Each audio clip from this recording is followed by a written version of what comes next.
Have you ever wondered how plants, those silent and seemingly passive inhabitants of our planet, fuel themselves and sustain life as we know it? The answer lies in a remarkable process called photosynthesis, a green engine that powers the entire living world. Photosynthesis is like a magic trick, transforming sunlight into food. As a byproduct, plants release oxygen, the very air we breathe. Now let's delve into the fascinating world of plant cuisine and understand the recipe for this life-sustaining process. Just like any good recipe, photosynthesis requires specific ingredients combined in the right way. The essential ingredients for photosynthesis are water, carbon dioxide, and sunlight. Water, absorbed from the soil by the plant's roots, travels up the stem and into the leaves. Carbon dioxide, present in the air we breathe, enters the leaves through tiny pores called stomata. These ingredients alone, however, are not enough. They need a catalyst, a spark to ignite the process. That spark is sunlight. Sunlight provides the energy needed to transform water and carbon dioxide into glucose, a type of sugar that plants use for energy and growth. The magic of photosynthesis happens inside specialized compartments within plant cells called chloroplasts. These tiny green factories are the powerhouses of the plant world, responsible for capturing sunlight and converting it into chemical energy. But what makes chloroplasts green? The answer lies in a pigment called chlorophyll. Chlorophyll is like a plant's solar panel, absorbing sunlight, primarily in the red and blue wavelengths, and reflecting green light. This is why plants appear green to our eyes. Inside chloroplasts, chlorophyll is organized within stacks of disc-shaped structures called thylakoids. These thylakoids provide a large surface area for chlorophyll to capture as much sunlight as possible, maximizing the plant's energy production. The process of photosynthesis can be divided into two main stages: the light-dependent reactions and the light-independent reactions, also known as the Calvin cycle. These two stages work in tandem, like two sides of the same coin, to convert light energy into usable chemical energy. The light-dependent reactions, as their name suggests, require sunlight to occur. During this stage, chlorophyll captures light energy and uses it to split water molecules into hydrogen and oxygen. The oxygen is released into the atmosphere, while the hydrogen ions are used to generate energy carriers, like ATP and NADPH, which fuel the next stage. The light-independent reactions, or the Calvin cycle, don't require light directly, but rely on the products generated during the light-dependent reactions. In this stage, carbon dioxide from the atmosphere is fixed into organic molecules, ultimately forming glucose, the plant's primary source of energy. Section 5. The Environmental Balancing Act. Like any well-tuned machine, photosynthesis relies on a delicate balance of environmental factors. Light intensity, carbon dioxide concentration, temperature, and water availability all play crucial roles in influencing the rate of photosynthesis. Light intensity, for instance, directly affects the amount of energy available for the light-dependent reactions. As light intensity increases, so does the rate of photosynthesis, up to a certain point.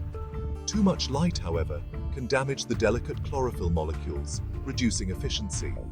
Similarly, carbon dioxide concentration affects the efficiency of the Calvin cycle. Higher concentrations of carbon dioxide generally lead to increased rates of photosynthesis, as there is more raw material available for glucose production. Water availability is another crucial factor. Water is not only a key ingredient in photosynthesis, but also plays a vital role in transporting nutrients and maintaining cell turgidity. Water stress can significantly reduce photosynthetic rates and impact overall plant health. Section 6. From Seed to Bloom. Photosynthesis in every stage. Photosynthesis is not a static process, but rather a dynamic one, intricately linked to the plant's growth and development. From the moment a seed germinates to the time it flowers and bears fruit, photosynthesis fuels every stage of a plant's life cycle. During germination, the seedling relies on stored energy reserves within the seed until its first true leaves emerge. Once these leaves develop, photosynthesis kicks in, providing the energy needed for rapid growth and the development of roots, stems, and more leaves. As the plant matures, photosynthesis continues to fuel the production of new leaves, stems, and branches, increasing the plant's overall size and biomass.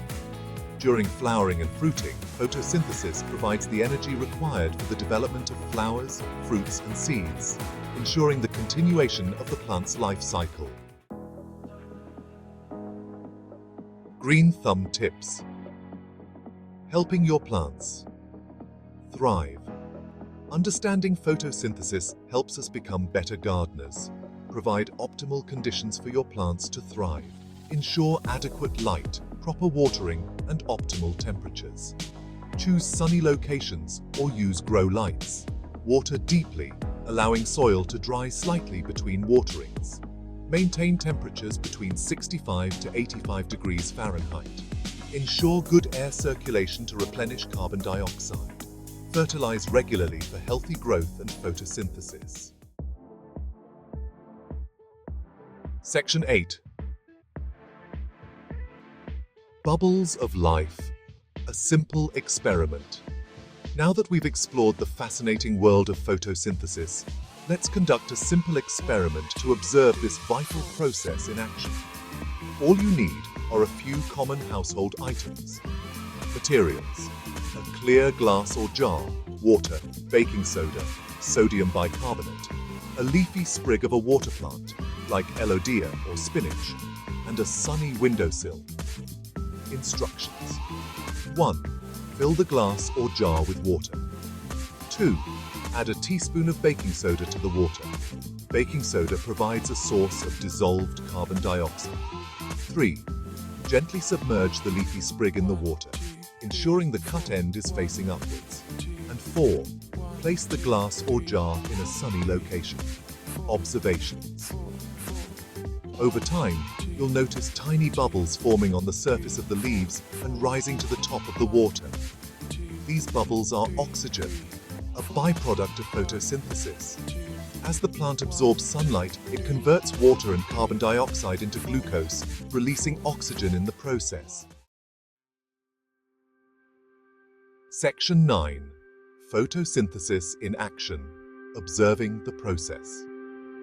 This simple experiment provides a visual demonstration of the power of photosynthesis.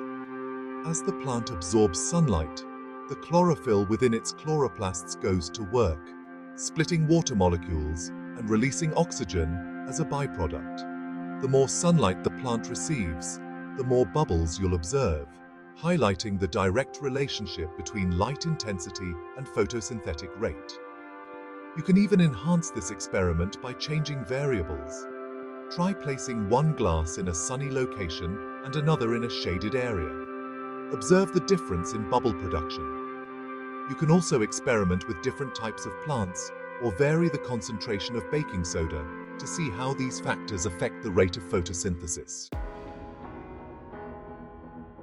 Section 10. The future is green.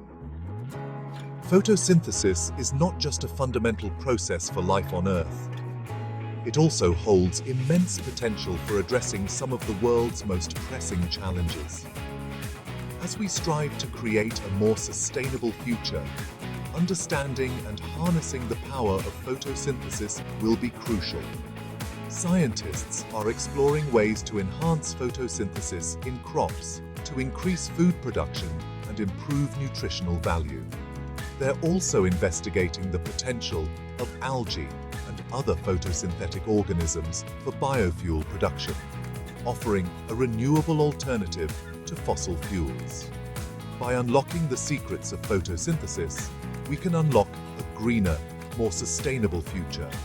By appreciating the vital role plants play in our world, and supporting efforts to conserve and protect them, we can ensure that the green engine of life continues to power our planet for generations to come.